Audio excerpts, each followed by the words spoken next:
Fresh ഇല ഇല്ലാത്തതുകൊണ്ട് plastic ഇല, പിന്നെ ഓണത്തിനായി സദ്യ ഒരുക്കാനുള്ള സാധനങ്ങളെല്ലാം മേടിച്ചിട്ടുണ്ട്.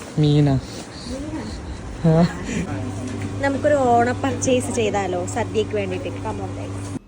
വലിയ ആർഭാടമില്ലാതെ ഓണത്തിനൊരു സദ്യ ഒരുക്കാമെന്ന് വെച്ചപ്പോൾ അതിനായിട്ടുള്ള കുറച്ച് സാധനങ്ങൾ വാങ്ങിക്കാനായിട്ട് ഇവിടെ അടുത്തുള്ളൊരു മലയാളി ഷോപ്പിലാണ് പോയത്. നേരെ ചെന്നത് ഫ്രോസൺ ഐറ്റംസ് ഉള്ള അടുത്താണ് കേട്ടോ. അപ്പോൾ സാമ്പാർ മിക്സ്, അവിയൽ മിക്സ് അങ്ങനെ സെപ്പറേറ്റ് മേടിക്കാൻ പറ്റും കേട്ടോ. അപ്പോൾ അതാണ് ഞാൻ നോക്കിയത്. അപ്പോൾ സാമ്പാർ വയ്ക്കാനായിട്ട് ഒരു സാമ്പാർ മിക്സും പിന്നെ അവിയൽ മിക്സും കൂടി എടുത്തിട്ടുണ്ടായിരുന്നു. എല്ലാ ഐറ്റംസും ഉണ്ട് കേട്ടോ, റെഡി ടു ഈറ്റ് ആയിട്ട് കഴിക്കാൻ പറ്റുന്ന ഐറ്റംസ് എല്ലാം ഉണ്ട്.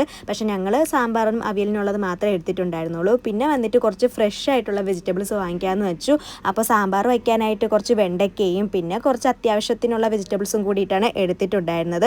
പച്ചമുളകും ബീട്രൂട്ടും ക്യാരറ്റും പിന്നെ തോരൻ വയ്ക്കാനായിട്ട് ക്യാബേജ് അങ്ങനത്തെ ഐറ്റംസാണ് എടുത്തിട്ടുണ്ടായിരുന്നത്. അച്ചാറെല്ലാം കുപ്പിയിലുള്ളതാണ് വാങ്ങിച്ചിട്ടുണ്ടായിരുന്നത്. പിന്നെ അവിടെ വച്ചിട്ട് കാര മീനിൻ്റെ ഫ്രോസൺ ഉണ്ടായിരുന്നു കേട്ടോ. അപ്പോൾ അതൊരു പാക്കറ്റ് മേടിച്ചിട്ടുണ്ടായിരുന്നു. അങ്ങനെ എല്ലാ സാധനങ്ങളും വാങ്ങിച്ച് ഞങ്ങൾ നേരെ വീട്ടിലേക്ക്. Bye bye.